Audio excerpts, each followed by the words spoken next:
प्रिय छात्रों, संस्कृत सुरभि में आप सबका बहुत बहुत स्वागत है। और आज प्रस्तुत है सूरदास के पद कक्षा 10 क्षितिज भाग 2 के प्रश्नोत्तर।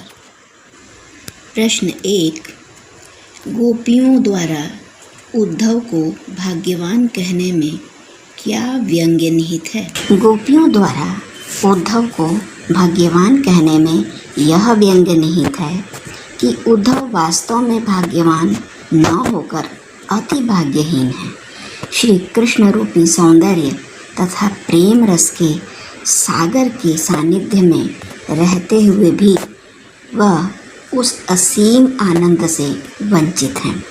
वे प्रेम संबंध में बंधने एवं मन के प्रेम में अनुरक्त होने की सुखद अनुभूति से पूर्णतया अपरिचित हैं।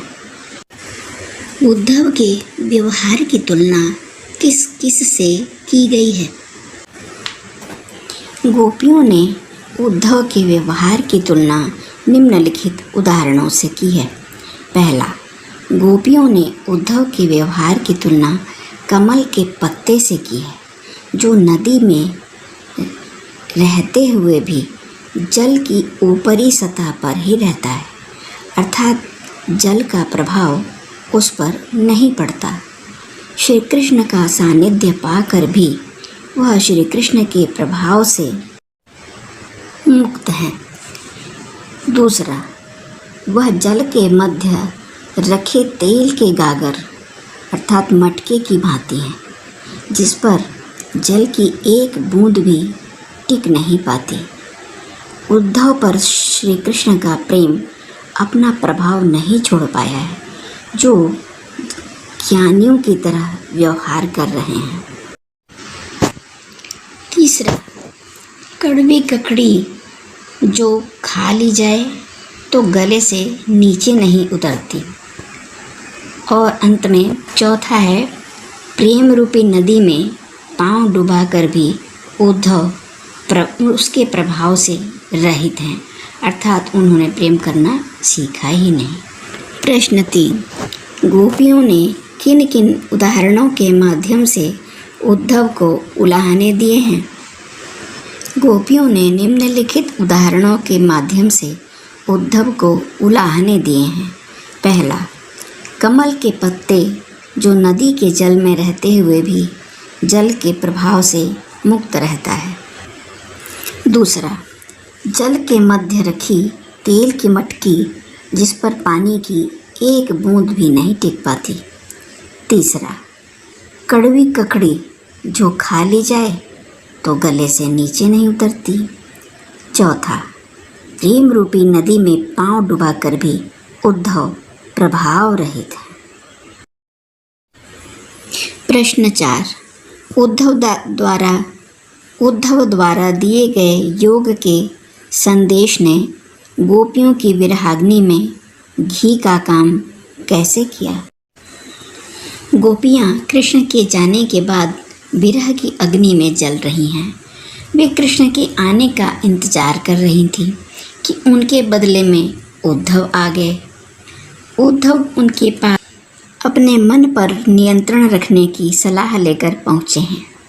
कृष्ण के बदले में उद्धव का आना और उनके द्वारा मन पर नियंत्रण रखने की बात ने गोपियों की विरहाग्नि में घी का काम किया है। प्रश्न नंबर 5, मर्यादान लही के माध्यम से कौन सी मर्यादा न रहने की बात की जा रही है? उत्तर, गोपियों ने श्री कृष्ण से अपने प्रेम के कारण अपना सुख चैन खो दिया था। उन्होंने विरोध करते हुए अपनी मान मर्यादा की परवाह भी नहीं की, जिस कारण उन्हें सबसे बुरा भला सुनना पड़ा। पर जब श्री कृष्ण ने उद्धव के माध्यम से योग साधना का संदेश भिजवा दिया, तब उन्हें लगा कि श्री कृष्ण ने उन्हें त्याग दिया है और श्री कृष्ण के त्याग से उनकी मर्यादा ही नष्ट हो गई। प्रश्न 6। कृष्ण के प्रति अपने अनन्य प्रेम को गोपियों ने किस प्रकार अभिव्यक्त किया है? कृष्ण के प्रति अपने अनन्य प्रेम को गोपियों ने निम्नलिखित उदाहरणों द्वारा व्यक्त किया है।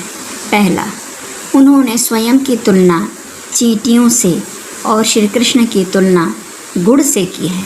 उनके अनुसार श्री कृष्ण उस गुड़ की भांति हैं जिस पर चींटियाँ चिपकी रहती हैं, गुड़ चांटी ज्यों पागी। दूसरा, उन्होंने स्वयं को हारिल पक्षी व श्री कृष्ण को लकड़ी की भांति बताया है। जिस तरह हारिल पक्षी लकड़ी को नहीं छोड़ता, उसी तरह उन्होंने मन, क्रम, वचन से श्री कृष्ण की प्रेम रूपी लकड़ी को दृढ़तापूर्वक पकड़ लिया है। हमारे हरि हारिल की लकड़ी, मन क्रम वचन नंद नंदन उर, यह दृढ़ करी पकड़ी। तीसरा, वह श्री कृष्ण के प्रेम में रात दिन सोते जागते सिर्फ श्री कृष्ण का नाम ही रटती रहती हैं। जागत सोवत स्वप्न दिवस निसी कान कान जकरी। प्रश्न 7। गोपियों ने उद्धव से योग की शिक्षा कैसे लोगों को देने की बात कही है? गोपियों ने उद्धव से योग की शिक्षा उन लोगों को देने की बात कही जिनका मन चंचल हो, जिनकी बुद्धि अस्थिर हो। गोपियों का मन भगवान श्री कृष्ण के प्रति प्रेम भाव के कारण स्वतः स्थिर हो चुका था। उनके लिए योग की शिक्षा की कोई आवश्यकता नहीं थी। जो व्यक्ति भगवान श्री कृष्ण से प्रेम करता है, उसे किसी प्रकार के योग, ध्यान आदि की आवश्यकता नहीं रहती। प्रश्न 8। प्रस्तुत पदों के आधार पर गोपियों का योग साधना के प्रति दृष्टिकोण स्पष्ट करें। प्रस्तुत पदों में योग साधना के ज्ञान को निरर्थक बताया गया है। यह ज्ञान गोपियों के अनुसार अव्यावहारिक और अनुपयुक्त है। उनके अनुसार यह ज्ञान उनके लिए कड़वी ककड़ी के समान है, जिसे निगलना बड़ा ही मुश्किल है। सूरदास जी गोपियों के माध्यम से आगे कहते हैं कि ये एक बीमारी है, वो भी ऐसा रोग जिसके बारे में तो उन्होंने पहले कभी ना सुना है और ना देखा है, इसलिए उन्हें इस ज्ञान की आवश्यकता नहीं है। उन्हें योग का आश्रय तभी लेना पड़ेगा जब उनका चित्त एकाग्र नहीं होगा, परंतु कृष्णमय होकर यह योग शिक्षा तो उनके लिए अनुपयोगी है। उनके अनुसार कृष्ण के प्रति एकाग्र भाव से भक्ति करने वाले को योग की जरूरत नहीं पड़ती। प्रश्न 9। गोपियों के अनुसार राजा का धर्म क्या होना चाहिए?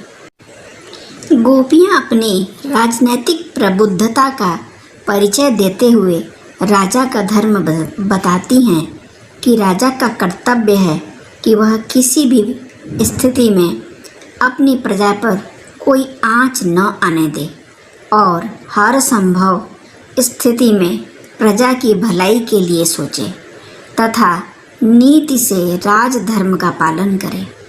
एक राजा को प्रजा के सुख दुख का साथी होना चाहिए। प्रजा की हर परेशानी में उसके साथ होना चाहिए। सिर्फ अपना सुख दुख देखने वाला व्यक्ति कभी भी अच्छा राजा नहीं हो सकता। प्रश्न 10। गोपियों को कृष्ण में ऐसे कौन से परिवर्तन दिखाई दिए जिनके कारण वे अपना मन वापस पा लेने की बात कहती हैं? गोपियों को लगता है कि मथुरा जाने के बाद कृष्ण वृंदावन को भूल गए हैं। उन्हें वृंदावन की जरा भी याद नहीं आती। उनमें इतनी भी मर्यादा नहीं बची है कि स्वयं आकर गोपियों की खबर लें। इसलिए गोपियाँ अब कृष्ण से अपना मन वापस लेने की बात करती हैं। गोपियों को लगता है कि कृष्ण ने अब राजनीति सीख ली है। उनकी बुद्धि पहले से भी अधिक चतुर हो गई है। श्री कृष्ण गोपियों से मिलने के बजाय योग की शिक्षा देने के लिए उद्धव को भेज दिए हैं। श्री कृष्ण के इस कदम से गोपियों का मन और भी आहत हुआ है। कृष्ण में आए इन्हीं परिवर्तनों को देखकर गोपियाँ अपनों को श्री कृष्ण के अनुराग से वापस मोड़ लेना चाहती। प्रश्न 11। गोपियों ने अपने वाक चातुर्य के आधार पर ज्ञानी उद्धव को परास्त कर दिया। उनके वाक चातुर्य की विशेषताएं लिखिए। गोपियाँ वाक चतुर हैं। वे बात बनाने में किसी को भी पछाड़ देती हैं। यहाँ तक कि ज्ञानी उद्धव उनके सामने गूंगे होकर खड़े रह जाते हैं। कारण यह है कि गोपियों के हृदय में कृष्ण प्रेम का सच्चा ज्वार है। यही उमड़ाव, यही जबरदस्त आवेग उद्धव की बोलती बंद कर देता है। सच्चे प्रेम में इतनी शक्ति है कि बड़े से बड़ा ज्ञानी भी उसके सामने घुटने टेक देता है। प्रश्न 12। संकलित पदों को ध्यान में रखते हुए सूर के भ्रमर गीत की प्रमुख विशेषताएं बताइए। भ्रमर गीत की निम्नलिखित विशेषताएं इस प्रकार हैं।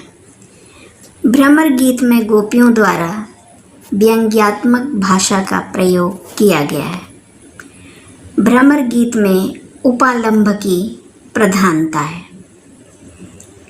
भ्रमर गीत में ब्रज भाषा की कोमल कांत पदावली का प्रयोग हुआ है और यह बहुत मधुर और सरस है।